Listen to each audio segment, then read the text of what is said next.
Hello friends, आज के video में हम सीखेंगे समास की परिभाषा और उसके उदाहरण, क्योंकि बोर्ड पेपर में निश्चित ही आते हैं तो तुरंत ही बहुत ही इजी होता है। तो देख लेते हैं। समास ट्रिक के ही साथ सीखेंगे। तो परिभाषा में देखेंगे, दो पदों का मिलकर एक हो जाना समास कहलाता है। तो अब मेन बात यह है कि पद किसे कहते हैं। तो अब हम देखेंगे, जैसे यहाँ पर लिखा है कमल, तो कमल ये एक शब्द है। ये क्या है? एक शब्द है, ये हमें ध्यान रखना है। यहाँ कमल एक शब्द है, लेकिन जब कभी भी इसी को वाक्य के बीच में लिख दिया जाएगा तो ये शब्द को ही पद कह देंगे। जैसे तालाब में कमल खिले हैं, तो है ये कमल एक शब्द ही, लेकिन ये कहाँ आया? वाक्य ये लिखा वाक्य के बीच में, मतलब जब वाक्य में आए कोई शब्द तो उसी को हम कह देते हैं पद।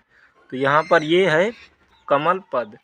अब समझ में आ गया होगा कि पद और शब्द में क्या अंतर है। तो देखते हैं। तो अगर हम यहाँ पर देखेंगे तो लिखा है राजा का पुत्र सो रहा है। तो यहाँ देख सकते हैं लिखा है राजा का पुत्र सो रहा है। तो यहाँ राजा और पुत्र ये दो पद हैं।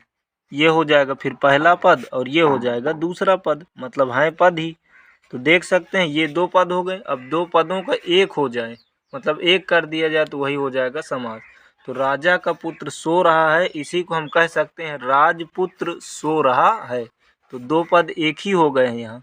और परिभाषा भी हमारी क्या कह रही है कि जब दो पद एक हो जाए तो उसी को कहते हैं समास। तो अब देख लेते हैं समास में द्विगु समास, जो बहुत ही इजी रहेगा। देख लेते हैं द्विगु समास। इसको अगर बात इंग्लिश में करेंगे तो नंबरल कंपाउंड बोलते हैं, क्योंकि समास को कंपाउंड कहते हैं। तो देख लेते हैं। द्विगु समास में पहला पद, यानी जो पहला पद होगा वो संख्या को बताता है। किसको बताएगा? क्योंकि परिभाषा हमें नहीं आएगी, सिर्फ तुरंत हमें बोर्ड पेपर में पहचान लेना। तो द्विगु समास में पहला पद संख्या को बताता है और इससे समूह का बोध होता है। तो देख लेते हैं। जैसे उदाहरण, जैसे लिखा है पंचवटी, तो पंचवटी यहाँ पंच मतलब पाँच, और वटों का समूह, संस्कृत में पाँच को पंच बोलते हैं। तो पांच वटों का समूह, पांच वृक्षों के, मतलब पीपल के वृक्षों के समूह को क्या बोलते हैं? पंचवटी। उसी तरह त्रिवेणी, तो तीन वेणियों के समूह को क्या बोलते हैं? तो यहाँ हम देखेंगे शुरू में क्या आ गया? पाँच, यहाँ क्या आ गया? तीन। और परिभाषा भी हमारी क्या कर रहा है कि द्विगु समास में पहला पद संख्या को बताता है, तो बता रहा है संख्या को, मतलब ये हो गया द्विगु समास। चौराहा, तो चार राहों का समूह, राह मतलब रास्ता ही होता है। तो यहाँ पर हम देखेंगे चार मिल गया, द्विगु समास। उसी तरह आगे देखेंगे तो देखेंगे त्रिकोण, तो तीन कोणों के समूह को क्या बोलते हैं? त्रिकोण। तो यहाँ पर भी देखेंगे तीन कोण हो गए, तो शुरू में कितना आ गया? तीन, क्योंकि त्रि मतलब तीन होता है।